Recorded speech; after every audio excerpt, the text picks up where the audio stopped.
Okay, says that we are live streaming. How wonderful that we are in your home, in your phones, in your cars, wherever it is that you listen to us. We are streaming live with Jason Stephenson of Jason Stephenson Meditation. I'm so excited. Today we're going to talk about breaking through those limiting beliefs. And who else other than Jason? So start calling. As you know, we're being attacked and garbled, and all our social media is being monitored, and numbers are looking lower than they really are. So please start texting, tagging, call your friend, let them know that today you're going to be inspired with our conversation with Jason Stephenson. And so let me make sure that, and Jason, if I forget something, you know, to remind me. So here we go. I'm going to hit the record button. So far, I remember everything. Here we go. Okay, so today, Jason Stephenson of Jason Stephenson Meditation is here to help us learn how to break through those limiting beliefs. So it's time to start opening your mind. And the best way to do that is to dance. Here we go. So tell all your friends, here we go. Learn. Let's continue to learn together. Here we go. The Lillian McDermott Show. We love, we fear, bridges we burn, we make mistakes, then we live and learn. When life gets tough, and it seems like your best ain't good enough. If you're in need of hope, you know where I'll be right here.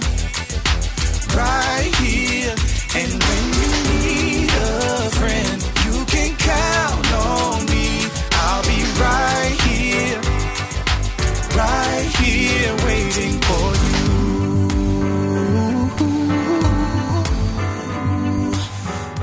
This is the place you can always turn to when you need a friend. The Lillian McDermott Show. To reach out to Lillian, visit her on the web at whenyouneedafriend.com. Now let's all learn together. Here's Lillian McDermott. Hello, my listening friend. It's so nice we can meet each other on the air on this beautiful, best day ever. And for those of you who are new to the classroom, please know I've been waiting for you. This is a safe place where you can go to when you need a friend. It is my commitment to provide alternative ways to heal, and it is my mission to make awareness, responsibility, and truth a part of our everyday life. And I hope you, my listening, as well as my viewing friend, will feel empowered to embrace a new life and embrace new truth and live the life of your dreams. And so today it is always a nice, wonderful, sweet dream to have my friend Jason Stephenson of Jason Stephenson Meditation. So whether you have issues with forgiveness or sleeping or anything to that effect, this is the guy you want to turn to, because he will absolutely put you in that place. His voice, his music, his encouragement and motivation will always put you in that place that you never thought you could become or go to or be. And that's when I started learning about Jason Stephenson. And let me tell you, one of the best gifts from doing the classroom is Jason Stephenson. And today, as you know, he comes on into the classroom so many times and we have these wonderful conversations.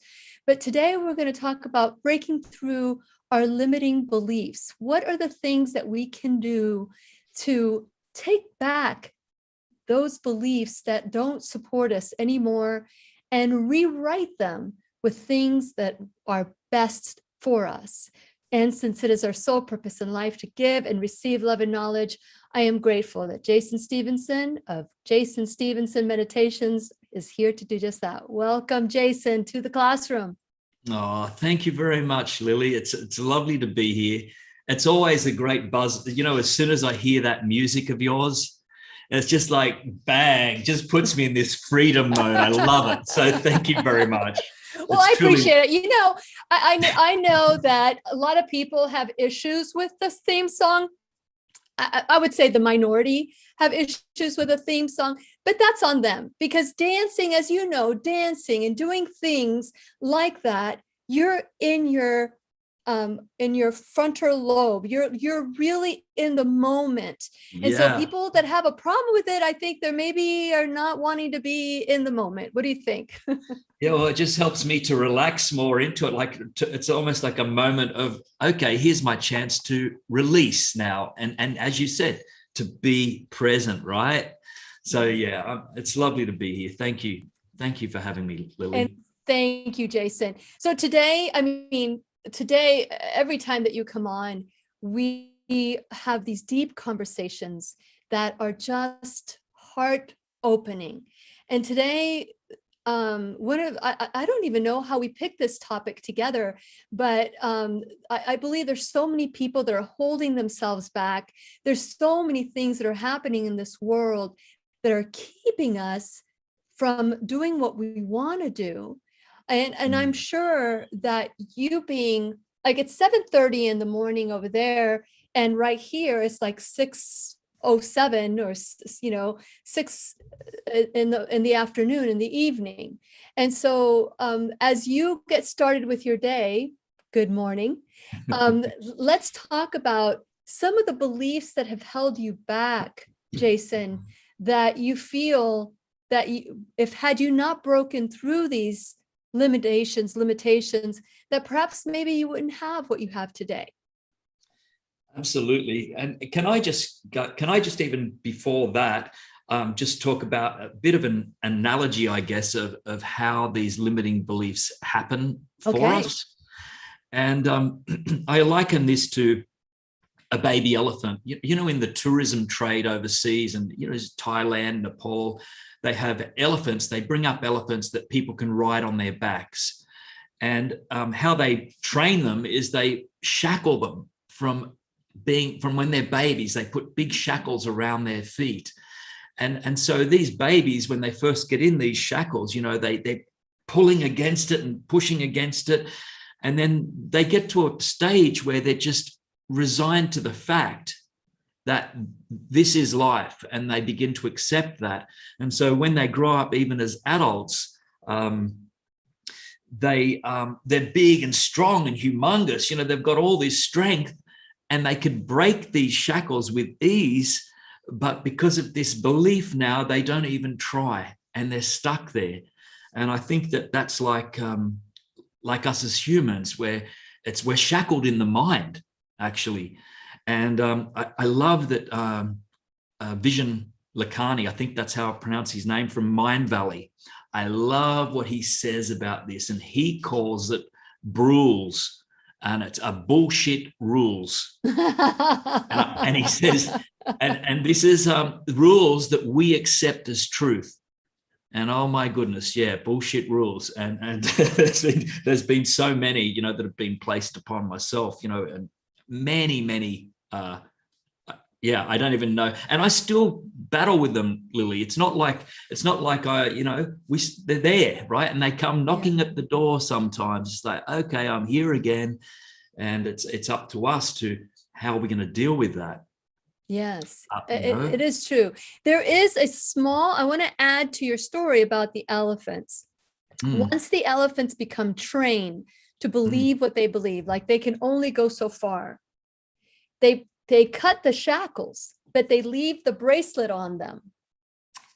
Bingo. Okay, yeah. And just that alone helps them think that they are in there. Shackles. So there's a little bit, and so that is even more like what we do. We get indoctrinated. We're taught the way that we're supposed to learn.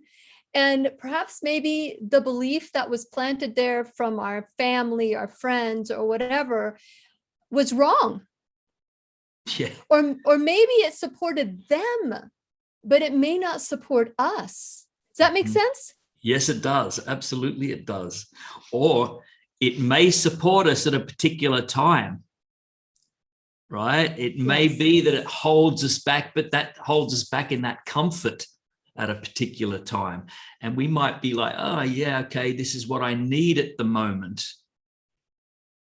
And we're not ready to maybe move forward consciously. But yeah, it can, yeah. So, but isn't that amazing how just the reminder. And there's certain triggers that we have in our life that become that band around our wrist, as opposed to the shackle that is holding us. Because when you do have a shackle, you're so far away, but then the band just holds us back even more. So can you recall a time in your life, Jason, that you felt those shackles? Can you recall a time where you felt that even though you thought you had gotten over that particular belief, it still lingered on in a different way? Oh my goodness, yes. Yes. In fact, look, I'm always transparent, right? And I tell you as it is. I love that about you. Yeah. Right here, right now. And,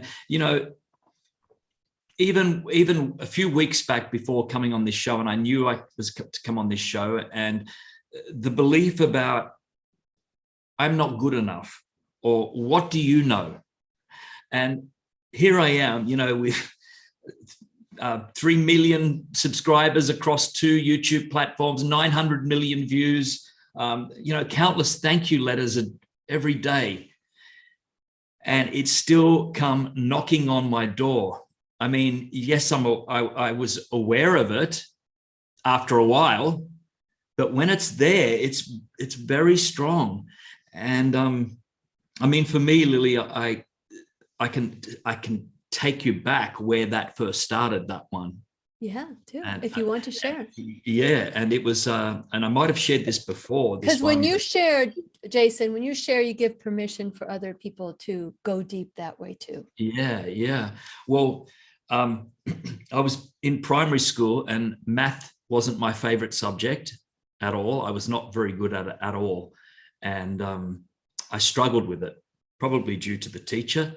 But and I had this teacher for 2 years in a row, and he knew that I wasn't very good at math, knew I wasn't good at all. And so he would pick on me, and he would ask me that usually the first question of the day, he would say, and Jason knows the answer for this, don't you, Jason?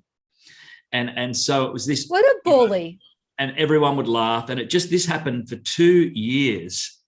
And of course, it just pushed me deeper and deeper and deeper down. And I remember his final words when I was to go on from leave primary school and to go on to high school. And he said to me and to my mum and dad who were standing there, he says, look, we are going to let Jason go on to high school. However, we don't give him much hope, but we wish him luck. And they were his words to my mum and dad and to me. And so I guess I was excited to leave primary school because I knew I'd be getting away from him. Yeah. But that stuck with me for a long, long time. And even today, it still surfaces. Isn't it interesting? And I'm sorry you went through that. Your math teacher was my Mr. Torres. And I talk about Mr. Torres. The only teacher I actually remember his name is the one that belittled me in school. And yours was math and mine was reading. And my reading was because I was born in Florida. I was raised mostly in Florida. And when I was 7 years old, or in the United States, when I was 7 years old, we moved to Puerto Rico because my father wanted us to learn Spanish. And I was bored. Honestly, I was bored. And I would look out the window and I just would dream of being anywhere else but there. And Mr. Torres would have us read in order. And remember, Spanish was not my first language. And so I would listen and I was like fantasizing, and I was only 7 years old. And when it got to me, he said, Lily, and it scared me. And I was staring out the window and I was like fantasizing about being anywhere than there. And I started to read in the wrong place and I didn't know how to read well. And everybody started laughing. And Mr. Torres looks at me and goes, Lily, Lily, Lily. And he had fungus nails and he would put it on his chin and he'd go, if you continue to look out the window and daydream, you will never amount to much. And Jason, isn't it true that no matter what we've done in life, it's never much?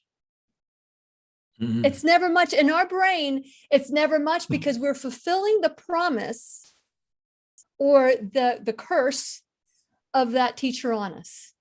Absolutely. Think about Just it. just like you, Lily, I would often stare out and dream as well. And, Yeah. because music was my passion too. I loved singing back then. I was, and I went to singing lessons. I started a new life and I was dreaming of a future. And, Mr. Watson, if you're out there now, I'm not even sure if he's alive, but, now I can hire the best accountants and stuff anyway, and the financial advisors, so I don't need the math now.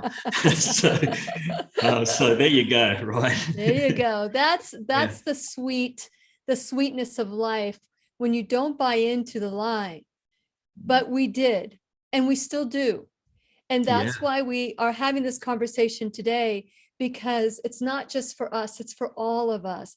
And by the way, this is what I talk about in my I am the solution. I am the New Truth series. I am the solution. As we look at these lies that we were told and we dissolve them, we work together at finding the truth. And it is not truth, I am sure, with a good calculator and with, and I read all the time.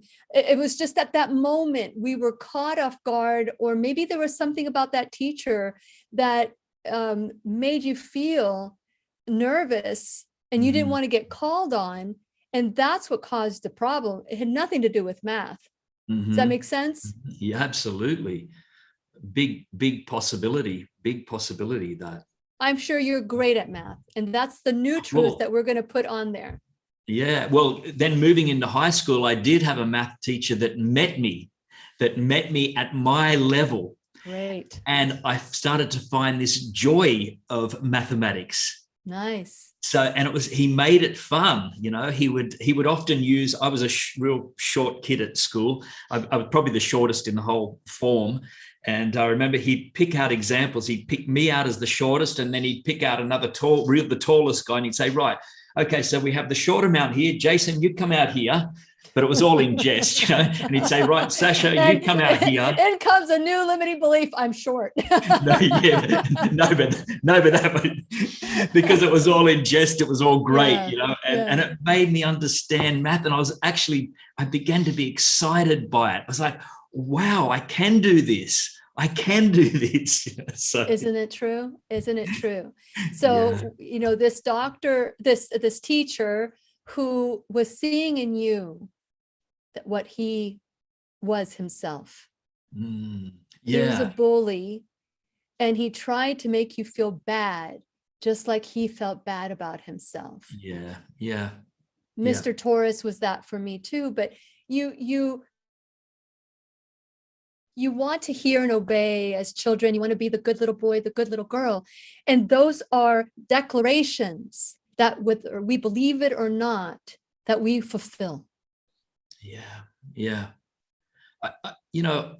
I've got to say, Lily, I've got to thank him too now, because, I think it was that also that was driving me, that bubbling away inside was propelling me through the years to push through and almost say, I'll show them. Yeah. I'm going to get my dreams. And you have. And I have. And we are constantly working on that.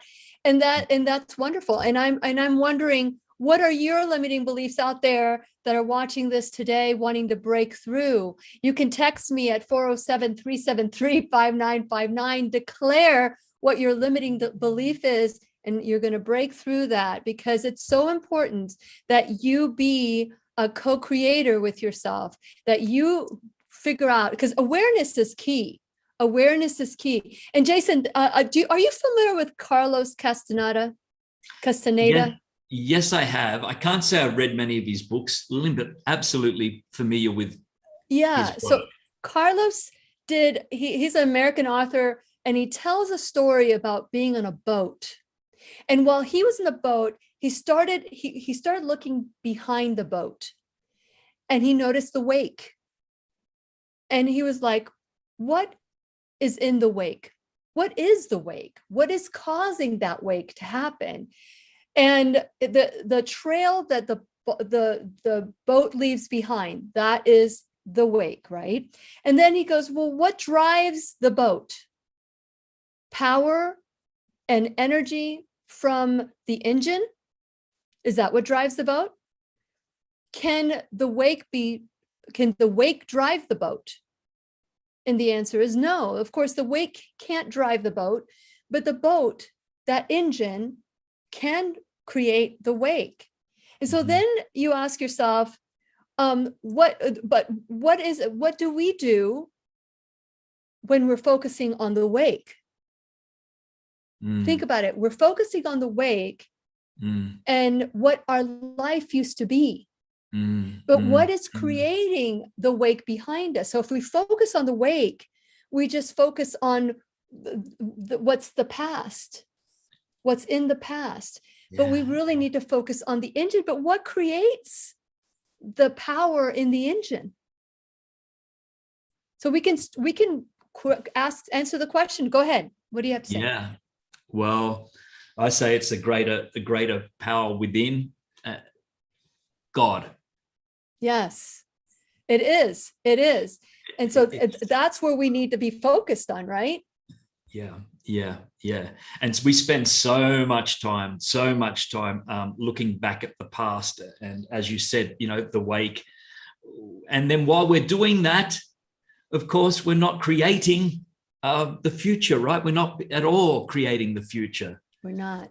I think it's a wise thing to look back and reflect sometimes, but to be conscious of that, right? Correct. To be conscious of taking that time to look back and reflect, but then really to be conscious of the time when how much time are we spending there? If we're looking back too much, we need to focus here, and I truly believe it's God. It's something much greater than ourselves that drives us. That's right. And what are our limiting beliefs about God? What are, doesn't God want us to be happy and joyful and all that? But if we're still focusing on the wake and the past, how do we create new things? You're absolutely right. So, this today is about looking at the outcome, but not to stay in the outcome, but to just discover, how did it happen? Is it the engine? Is it God? Is it a lesson that is supposed to give us power and fortitude to say, I'll show them, but I'll show them is great. That is, but then after a while that I'll show them becomes, I knew I could do it, or I deserve this, or not in an arrogant way, or you know what, look what I helped create. So there's that shackle, and then you cut the shackle a little shorter and a little shorter until all we have is the band. And then can we remove the band? Can we actually say, okay, completely remove not it? Supporting. Yeah, this is not supporting me. So how often, how focused are we on the wake versus the engine that is driving the boat? And so that's what today is about. That's what Jason and I are talking about today. And so what are some of the things that you have done yourself? Because I can see how you went from believing that you were not a good math student to actually enjoying it. Now, do you still have that limiting belief today, even though you were successful in that math class? Do you still tell yourself, I'm not a good math student? Not in regards to maths. We call it maths. I know you call it math there, but not in regard to maths. I'm very, very capable now, quite capable, and kind of I have to be anyway. And outside of school than I did inside of school, in practical, right? But that belief still sometimes I carry with me of I'm not capable. We can shorten it to that.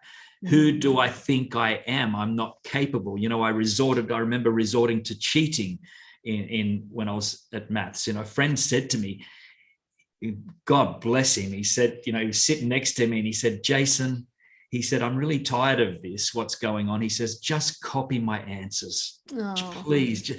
And then, of course, unfortunately, my teacher caught me out there and he knew, because he would say, what's the answer, Jason? I'd say, whatever, 47. He'd say, right, here's the chalk. Come out now and show us how you came to that answer. And so, of course, the teacher knew then. And so, again, it was a laughing thing of me going out there and just standing there and not being able to do anything. And so, yeah, so some of that I still carry, Lily, but I'm aware of that. And it's like, get out of my way, get out of I see you up there, get out of my way. I'm doing this, and affirmations come into play there. Like, I'm doing this. I can do this. Is this why you are so good at your affirmations? Probably, yes. I love affirmations. I could just see you, Jason. Oh, this is going to be really difficult. Let me listen to my affirmations. just had a visual of what your mornings are like. Okay. No, seriously. But if you think about it, many of us share the I am not enough. I am not capable. Many of us share that limiting belief. I included. I am not enough. Of course, and my other limiting belief that I don't know if I shared this with you before is that I'm unlovable. So it was another one. And that one was thank you to my paternal grandmother. That one I got from her. And so you take these beliefs with you everywhere you go. You don't even know that you're doing it. You take them with you. And until you become aware, until you find yourself saying, is that belief true? Jason, I have known you for several years now, and I know you're very capable. And I know that you're, that you are enough to figure this out. But how was it that you came to this as opposed to seeing it and saying, move on? At what point do you become aware that that thought started at that moment, or did it start before that? Good question, that one. It could have very well even started before that. It could have been, it could have been before that. Yeah. When you start to really think about it and go back and go back and go back. But the good news is, I'm at least I'm aware of it, Lily, I guess. Yes. And whether that started before it or not, I'm aware of it. I know that, it's also these limiting beliefs can be based off how we feel in the moment as well. And I just want to use some examples here of some things that we might say, right? So I can explain my point here. Okay. We might say things like, I'm too tired to exercise, or I'm too angry to be around other people, or, I'm too ashamed to face that friend because of what I said or what I didn't say. And oftentimes when we use these, what we're avoiding is sometimes what we need to do to help us break through that. Like, for instance, that I'm too tired to exercise, we know that exercise gives us that energy. Right? It gives us more energy to boost us up. We also know that, if I'm saying I'm too angry to be around people, I don't feel like being around people. Oftentimes when we then put ourselves, if we can just break through that and push ourselves over, we find that being around that group of people that we were actually avoiding helps us to feel more joy and to shift our perception. Right. And I want to give an example here too of, feeling guilty, not speaking to a friend. And I use this because this just happened to me recently. I received a text from a friend, and she touched on one of my beliefs and was truly against it. And I read it and I could tell she was almost like rubbing dirt in. Right. And I was like, of course, anything that touches on our beliefs, right, can really trigger things off, right? And I thought, how dare she? How dare she? And so I couldn't even reply to that text for quite some time, maybe 4 weeks or something. But it was niggling. It was niggling away at me day after day. So I had a conversation to God and I said, God, I don't want to carry this around anymore. Just please give me some direction on how I can deal with this. And then the answer came and he said, text her, apologize, you've been going through some stuff, apologize to her and just send love. And I did. And I thought, she'd come out and be really angry and everything. And the text come back 5 minutes later and she just said, I totally understand. I've been going through my own stuff anyway. Yeah. And she said, sending love to you. And I was like, oh my goodness. So all that time I've expended stuck in that belief, of that situation, when that could have been resolved almost instantly. Yeah. Well, that's a great story. I appreciate you sharing that. I think what happens with us is that we traumatize ourselves. We live through that. What we don't understand is that the brain doesn't know the difference between past or present, doesn't know fact or fiction. It doesn't know that you want to do something or you don't want to do something. It treats us as you're going to do something. So yes. if you're looking at, something that happened in the past and you're constant reliving it for 4 weeks, you said 4 weeks? Yeah. Yes. So you live that moment for 4 weeks every time you thought of it. Yes. Now, how good would it have been? I mean, because we can't go back and look at the wake. No. But we can look at what kept you. And it wasn't like you just, I'm going to ignore it and just not even address it. No. Yeah. This was that engine. What was the engine consuming to get you to not be able to answer for 4 weeks? What do you think that was? I think that was that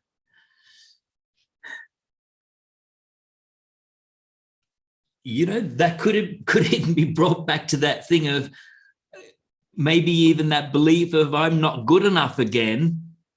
When you really think about that, it's like,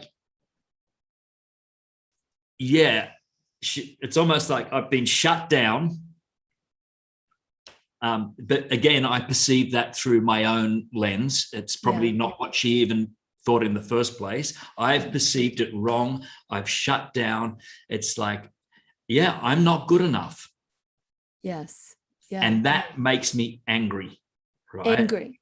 And underneath anger, there's sadness. Yeah. Because it's really not what you're angry about. It's what you're sad about. That's really what is underneath anger. And people get stuck at anger and don't go beyond that. So it was a sadness, a betrayal. It could be, being found out, your deep, dark secret, although you share it here. So, it's like the cat's out of the bag, Jason. But here's the deal. When somebody sends us a text like that, if we're going to let it go, we let it go. If we're going to think about it in a couple of days, release it as fast as you can, because if you don't, and I'm grateful that you did at least 4 weeks later. Sure. Yeah. Because you were able to not only release, but resolve it, and I would say that there are situations that keep us from reconciliation. And those, I'm not saying this is you, but I'm saying that most of the times when we don't reconcile or when things stay unspoken, it's because of the ego. And the ego is scared, it's fearful that you're going to get found out. So it all works out where we continue to re-injure ourselves with our thoughts and our heart, whatever. And when you are in your ego, you feel you want to be comfortable. So you don't want to go outside of your comfort zone. You want to look good.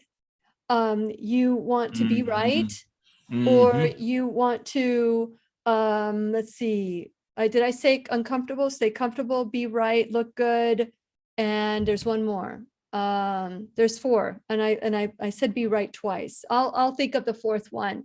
And so those are the reasons that we won't move faster. So some of the questions we can ask ourselves is, am I in my ego right now? Am I in my ego? Am I trying to satisfy somebody's, idea of what our life is going to be like, because we want to make them right? Like, we are not enough, or we're not capable.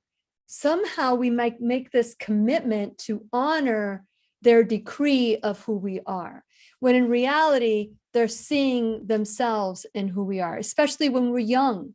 We're still forming and we're still doing all that. So the question is it true? Is it true that we're incapable? Is it true that we're not enough, right? The answer is no. The answer is absolutely no. And so we can determine where the source of our belief came from. We can determine, which you and I have determined already. And we can answer the question, is this true? Is this true? Is this true? That's a powerful question. Yes. Tell me more. Is this true that I am, not good enough for this job? Or is this true that I am not able to, that what she's saying, is it true? Yeah. Correct. Yeah, just is it true? And then I think bouncing off that, it's like, well, excuse me, you can go deeper with that. So is it true? And then you could say, just reflect a bit and say, okay, so what could I do? What could I do? If that's not true, then what could I do? What is possible then in this situation if that's not true? I think it's just almost playing with it, just reinventing it, tossing it around and seeing what the possibility is of coming up. It was a wonderful lesson for me, because it, as you said, I held on to that for 4 weeks, and that could have been literally, if I wanted time to think about it, or if I wanted to, I think initially I did want to think about it, but instead of thinking about it and making a decision, I just chose to sit with that and then stew on it, right? Yeah. So the fourth one is be in control. That is the fourth one. And, so if you ever feel those things, then you can say, am I in my ego? Am I in my ego? And it could be that we're in our ego, because that's when we ask for compassion to come in. And I know you're very compassionate, and you're very compassionate towards others, but we don't hold ourselves in that same level of compassion. Isn't that true? Isn't that true? Oh my goodness. Yeah.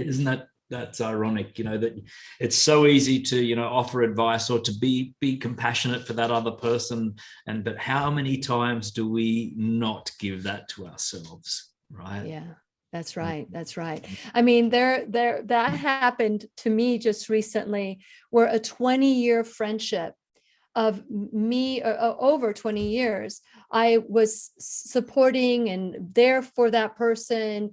And all of a sudden I needed their help and they were nowhere to be found. Now, I could say, shame on me for having an expectation. But after all the time that I was there for that person, not only for that person, for their children, and I went out of my way to help them, not even as a coach, as a friend, as, someone that invited them to our home over and over and over again. And the moment I said, that hurt me, the relationship was over. They were uninterested in finding out what they did, why I was hurt. I'm not easily frazzled. And it was over. And so I thought, okay, I can internalize this and say, what did I do wrong? Or I can say, were they really a friend? And what is my limiting belief of my deserving of friends?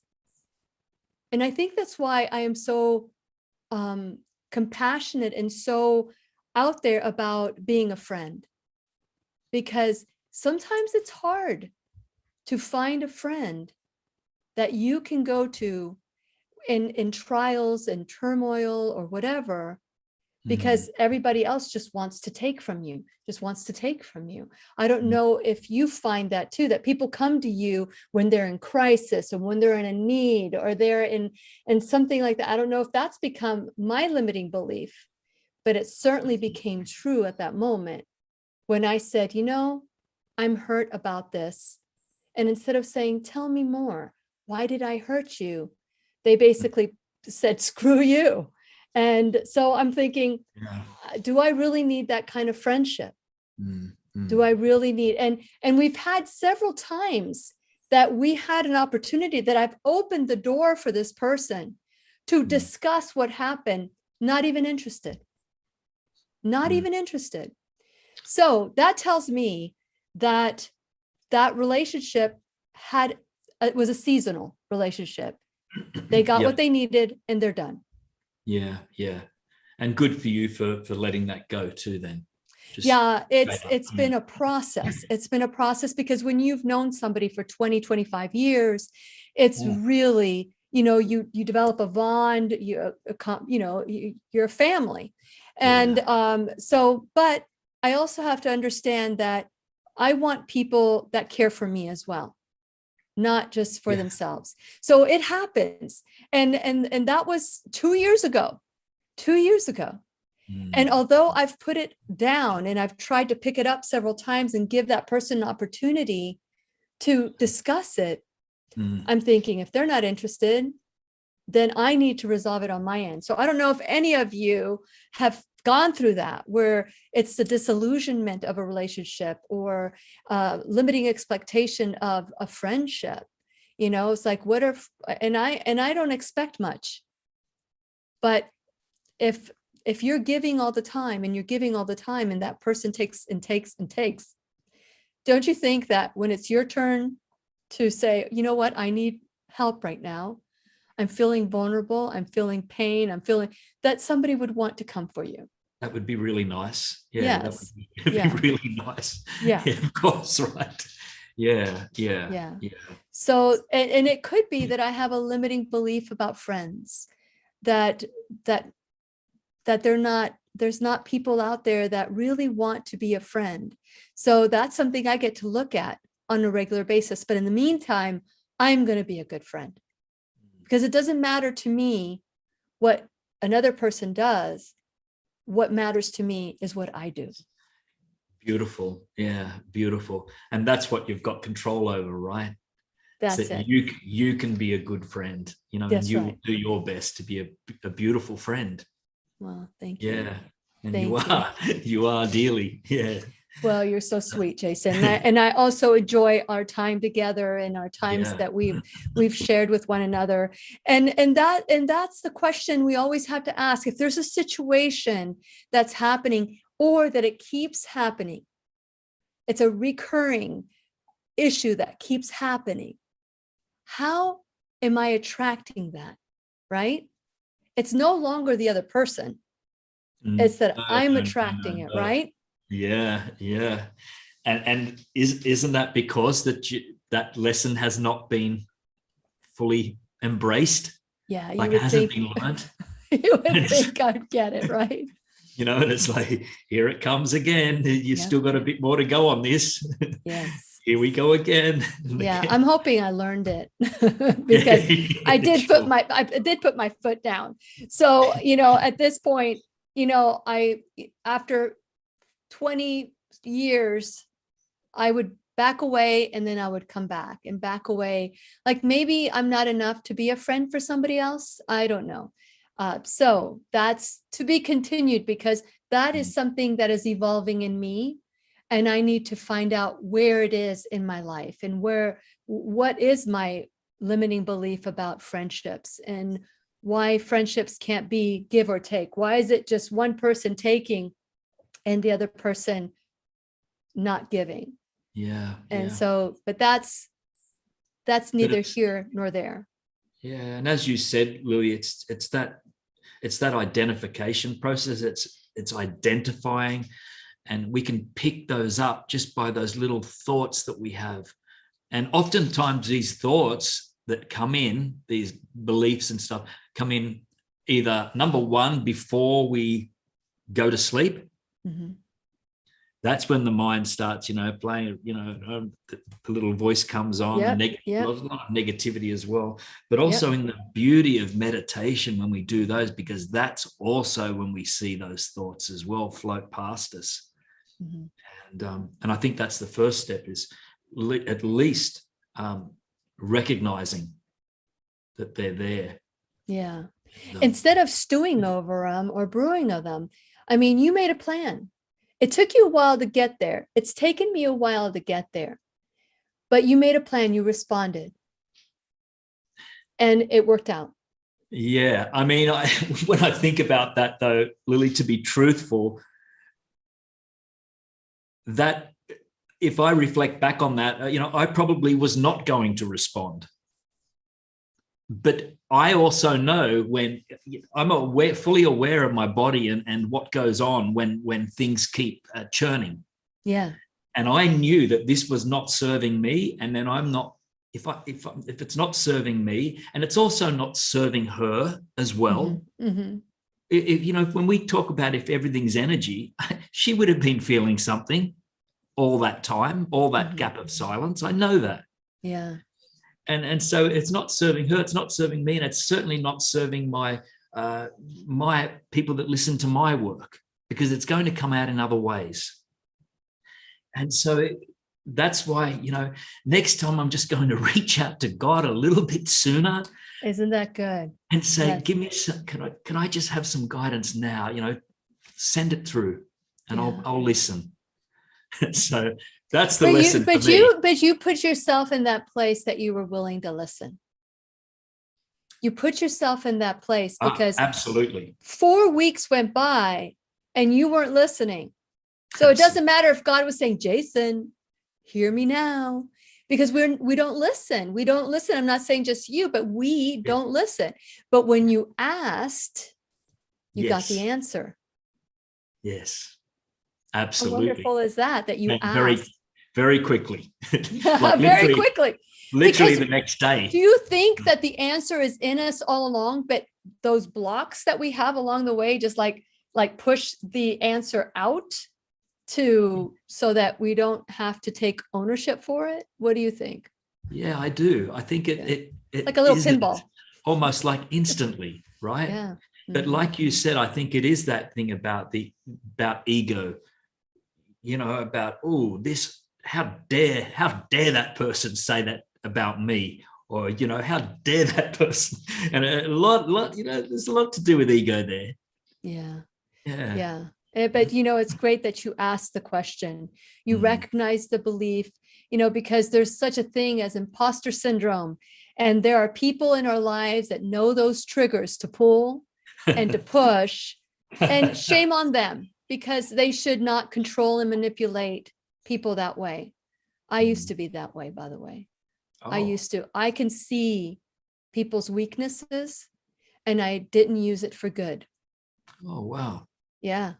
So you can use things for good or you can use them for evil. And I was using it for control and manipulation. And we're talking about when I was younger and I didn't know any better, but I knew that's a gift and a curse too, because I used it to manipulate. And now I use it to help people. You can look at your skills and you can look at your gifts in your life and you can use them for harm. So when somebody knows that they're about to say something that's going to trigger the other person. Yeah. Okay. Yeah. Okay, so interesting. No, because they knew they were going to trigger you, right? Possibly. Yes. So they knew they were going to trigger. So, okay, they did it on purpose, maybe, perhaps, maybe not. Maybe they said something innocently and it caused a trigger. Yeah. But then the limiting belief is within us. Regardless, you did the right thing. Yes. You prayed for wisdom and God gave you what you needed when you needed it at the time you needed it. That's my belief in God.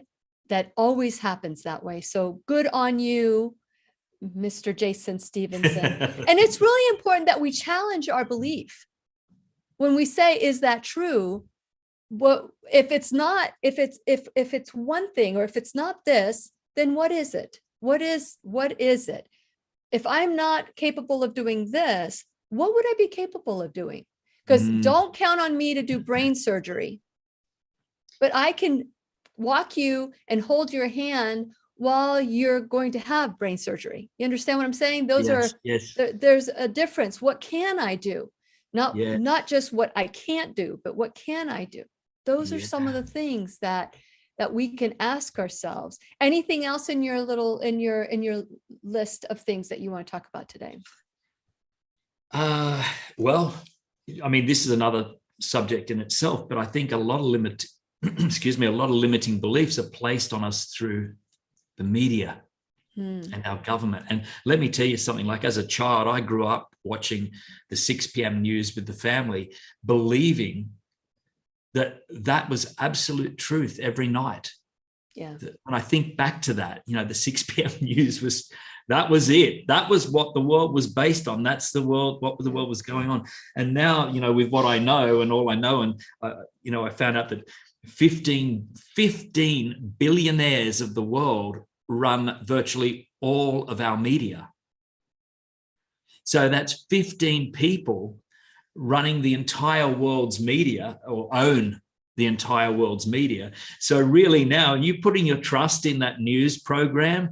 You're putting your trust in just 15 people that own and control what is said and what is not said.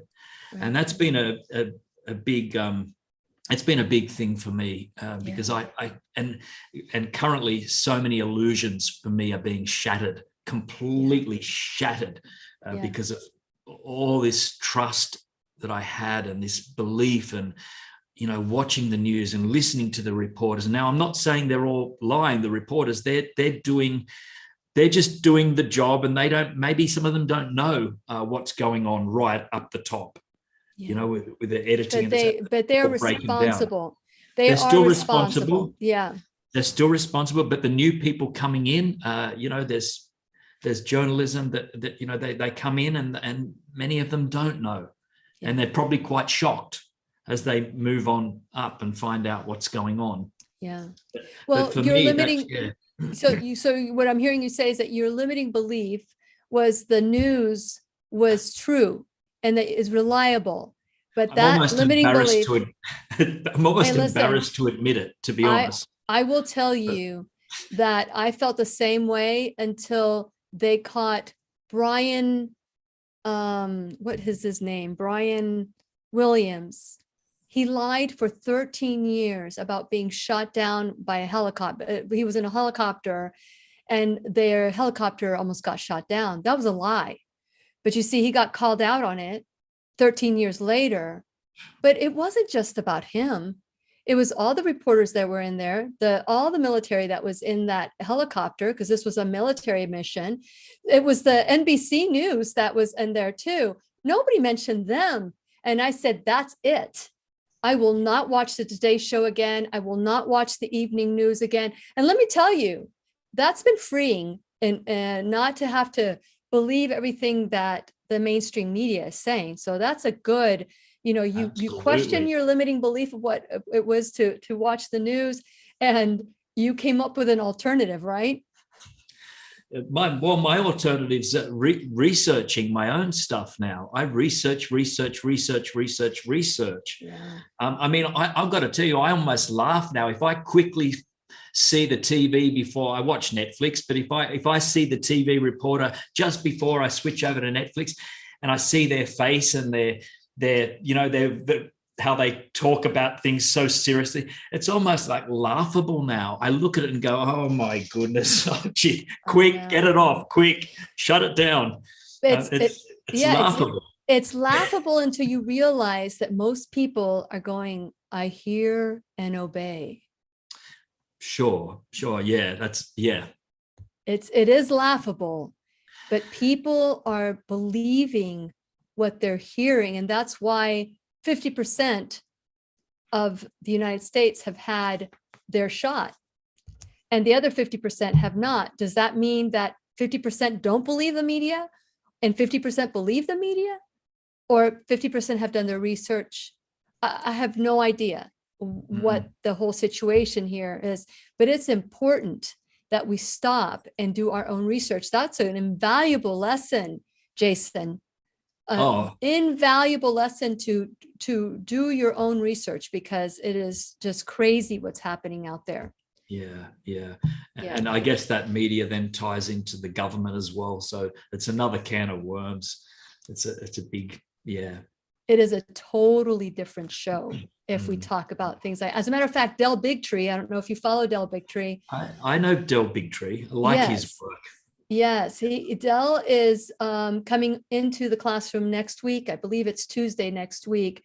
And he's doing incredible work exposing the media, exposing the government. But is it enough to create change? That's what we're going to talk about. And I think I'll be tuning into that one. I hope so. You'll have to wake up. What is a noon time for you? Oh, noon. Oh, yeah. You'll have to watch the video. Yeah, that's about 1 or 2 a.m. or something. I won't be seeing it live, but I'll watch it. Okay. Well, speaking of this, I want to make sure that you know that everything that we say in the classroom, that you verify.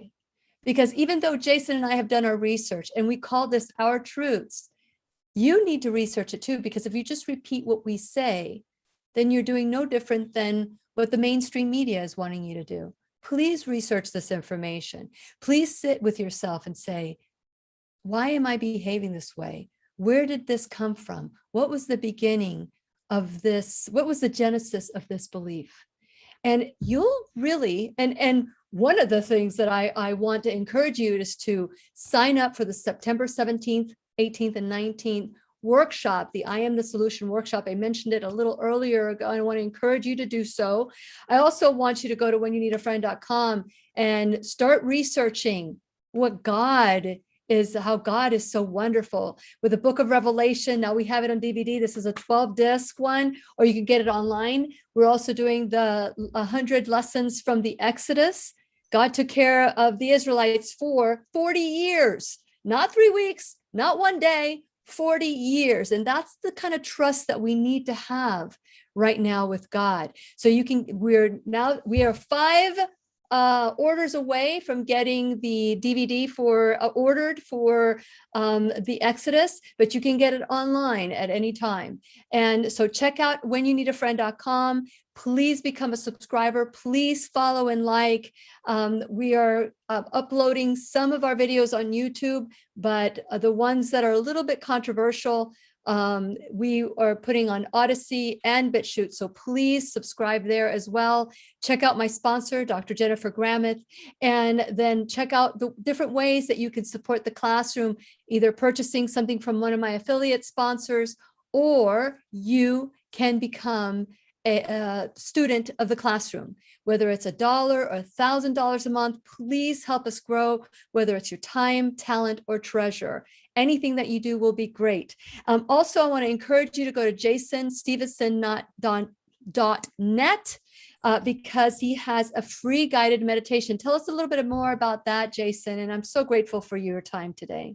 Oh, thank you. It's a guided meditation that will help you to relax just prior to sleep. It's designed to help you sleep with a calm mind. Yeah, and it's an MP3 and literally delivered to you instantly.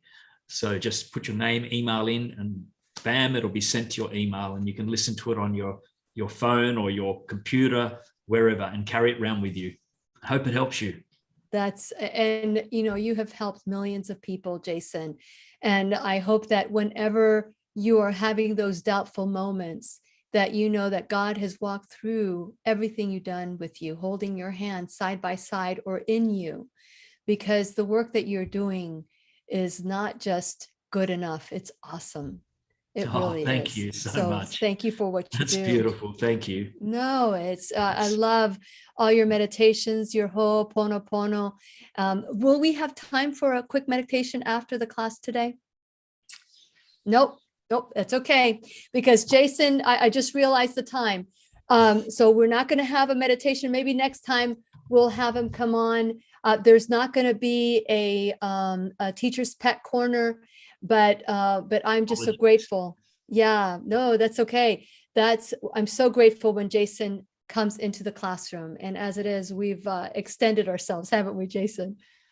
It's always a pleasure to be here. And the classroom is that. It's just a classroom for me. Whenever I come here, it's like I'm back in class and I'm learning again. I'm learning about myself, and I love that. Yeah. So I'm never going to say, Jason, go ahead, give us the answers. Although I did all day, all the time when we were together. Can I just say, Lily, there's something we say, in Australia, and because I want to make sure that's not offensive to you, but I just say, you're a bloody beautiful teacher. Oh. You're the best teacher. So yeah, thank you. You're a great teacher. Thank you. Bloody beautiful. Thank you. That is so sweet of you. Now, before we go, Jason, because we could talk about limiting beliefs all day long, is there any final words that you would like to share before we go for someone that is on the fence and maybe feeling down about themselves and don't know what to do? What would you say to them? I think something to remember is that oftentimes the world is not as we see it. It's because, we've placed so many veils over our these beliefs actually that we've clutched onto. We've placed these veils over, and so we're seeing it through a distorted lens quite often. And so we've got to just go very, very gentle on yourself and beginning to take it off like an onion peel. Just take off one layer at a time and just be gentle with yourself, and know that right now you're doing the best you can, and you are where you're meant to be right now. Right here, right now. I think it's a beautiful thought. And I'm so grateful for our conversation today, Jason, as I always am of our conversations.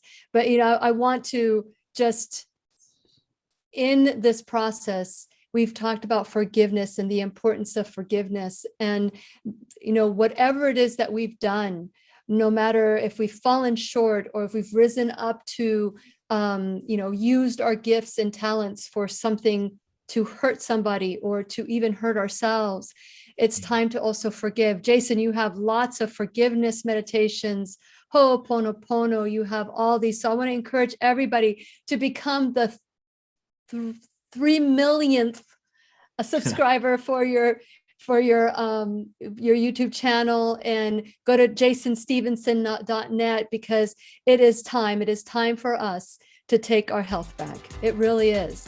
And to take our life back and start feeling. The opinions and advice expressed on the Lillian McDermott radio show are intended for the individual callers and guests on the program and are presented to our wider audience solely for general educational purposes. Please act responsibly and consult personally with your own medical, psychological, or nutritional expert before taking any steps to improve. Okay, so now that we got the disclaimer out of the way, this is Lillian McDermott and Jason Stephenson wishing you love, peace, joy, and unexpected abundance. Make it the best day ever. There you go. Here we go.